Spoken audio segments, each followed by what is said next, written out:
we got a guest in the studio. You are cute. J Mac was right. J Mac was right. First of all, let's give it up for J Mac. You made it happen. This is the first time he's come through with something on his show. He actually worked, ladies and gentlemen. He knew somebody that knew somebody that knew somebody, and actually got the young lady up here. J Mac, you get the gold star today. Help us, you get the gold star today. But you know what? First of all, this is not too hard for Mac. It's a woman. It's a woman involved here. If we'd asked him to do some other kind of work, it wouldn't have got done. But it's a woman involved here. All right, I get it. I get it. How you doing, Miss Chris? I'm great. How are you? Before I even talk about all this stuff that's taken off with the sexting, how's your family handled it? Because I could tell that was the most important thing to you when this popped off. Like, okay, what is my family going to say and how are they going to handle this? It's crazy. It's definitely insane with them. They're not very happy, are they? Not at all. I didn't think so. Not at all. I wouldn't be happy either. Yeah, I guess. What did your mother say to you? Can't say really, huh? I can't say, but I guess it wasn't good. It wasn't. For the people that don't know what's going on right now, I'm gonna get into all that. I know this was the big part for her personally. Once a scandal gets out, the first thing you have to deal with is the family, you know, and everybody's gonna have something to say. And everybody will be calling your family, and people will want to come to your aid, and then you got the ones that are dissed, and et cetera, et cetera, et cetera. So saying all that, Nate, you can take it back for us and you can bring us up to date. I'm just saying, people don't know who's in the studio right now. We're talking to the young lady who's involved with the Swiss Beats, Alicia Keys kind of scandal that's going on right now, where Swiss was allegedly cheating on Alicia Keys with you. Apparently, lost your phone, and there was all right there, Christina Elizabeth. And where did you lose the phone at?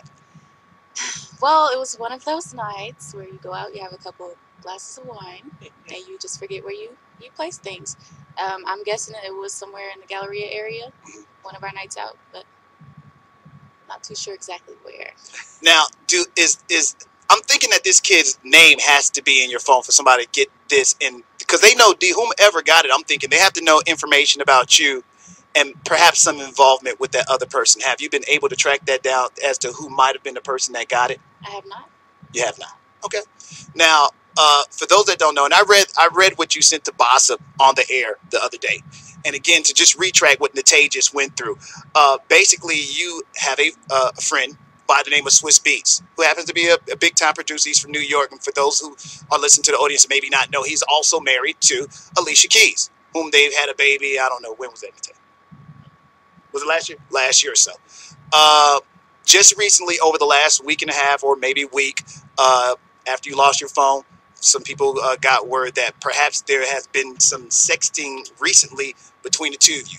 You have, in the letter that I read to Bossip, if, by the way, you did, were those your words? Yes. So this is all, okay, all right, so we know that is true. So there was some sexting that took place between you and he.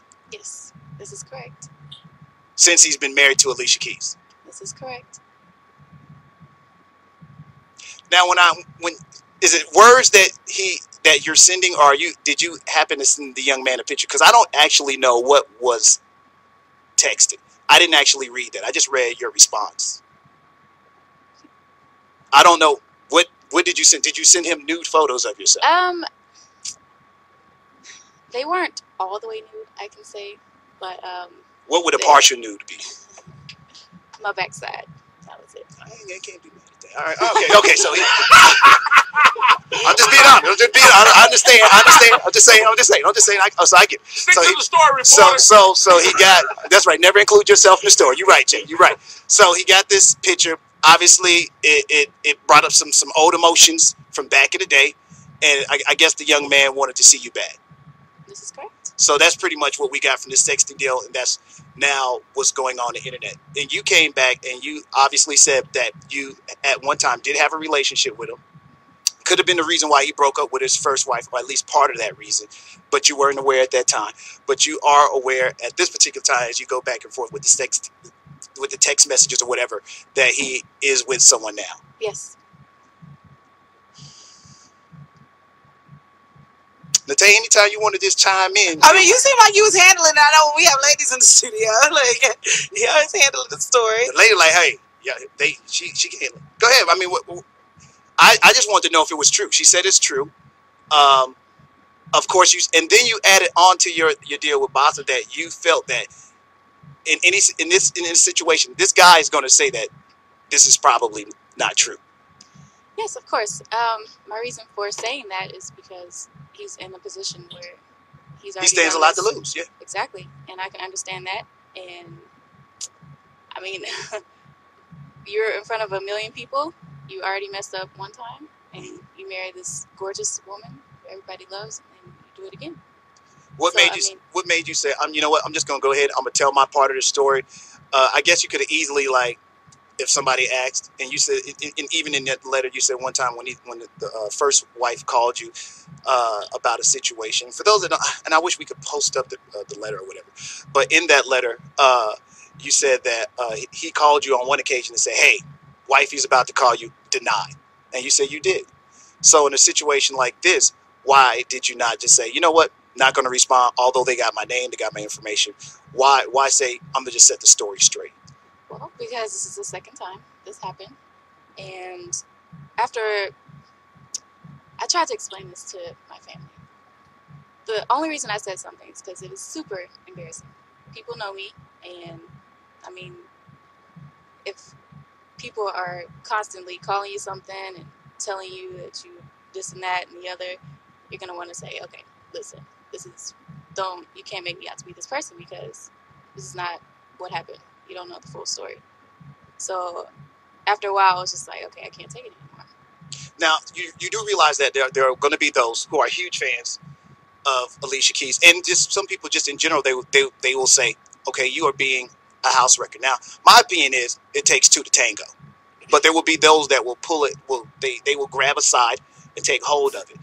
But you do realize that there will be those that say, hey, you're a home wrecker. Your response to that is? That's your opinion.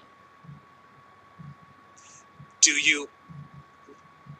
you want an ongoing relationship with this particular person? Or, he was a cool cat to hang out with, because you were very clear that you think he's a really cool cat. He is. He's a very nice person.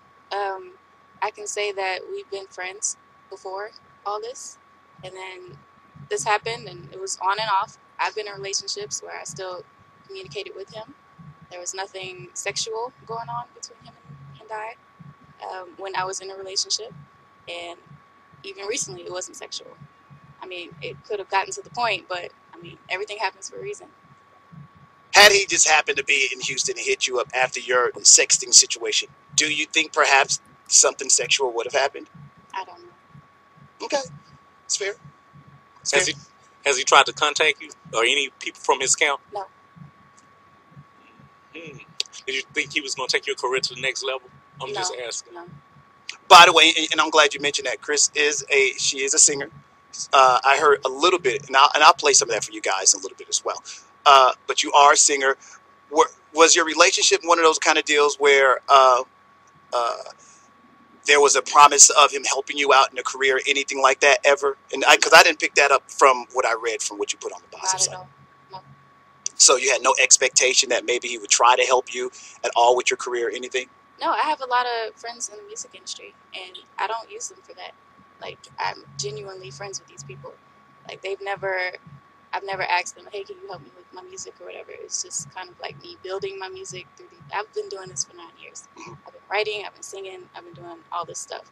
Not one time have I asked anybody who's in the industry if they can help me out.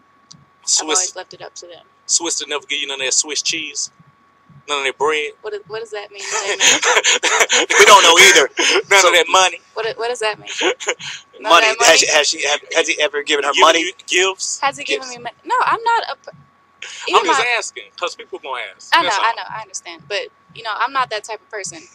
Anybody who knows me knows that I get everything for myself. I don't ask anybody for anything. You don't have to, girl. No, I'll just give you my money. All right, J-Mac, if you're trying to make a love connection, can you please do that when we're not live on air? McDonald's, J-Mac. Wow. Obviously, you know J-Mac a little bit. I'm just kidding. Christina Elizabeth is with us. For those that don't know, if you're just cutting on the radio, there's been this big hoopla over the internet, online, social networking sites where she lost her phone. Obviously, there was some words between her and producer Swiss Beats, who's married to Alicia Keys, and now is out there. And she happened to live in Houston. And I told J Mac, well, if she lives here, call her and get her on the air and let's get her side of the story. So she's up here with us right now. And I want to say it's brave because, I know you've heard our show before, so it could go any way. Yes, I know. So I do want to say it took a lot of bravery to be up here, but I'm gonna handle it like J Mac said a reporter would. Now, let me ask you, and I'm sorry to say, if you were in a Alicia Keys type position or any woman, and you find out that your man, your husband, who you've had a child with, is sexting another woman, and there seems to be a certain amount of proof, perhaps, that actually did go down, what would Christina do in that situation? Sane Christina would, sit down and talk about the situation, but insane Christina would stab and twist. So. Okay. Do you think you would end up staying? Well, I'll leave it there. Maybe that said it all right there. Maybe that's it all right there. I'm just looking at Twitter, going off. Of course, everybody has. They're going to have an opinion. Oh, of course they are, and have not so many nice things to say, and the whole nine. What now? You know what I mean? Because you decided to say something. Because it is hard to not say anything when the whole world is like, you're a home wrecker, you're this, you're that. Yeah. But people that obviously have dealt with people that aren't celebrities get in situations like this all the time. But when you put two celebrities in it, of course, and the people are going to come out more. So what now? Like, how many more interviews are you going to do? You know what I mean? Like, where is the cutoff where you say, hey, I'm going to move forward? Honestly, that point is probably today, because I'm done with it. Like, I've said what I needed to say. People know my story. And yeah, I think you were reluctant to come up here, and I heard one or two people reached out to you, so I am appreciative of you coming up here. I didn't think that you would probably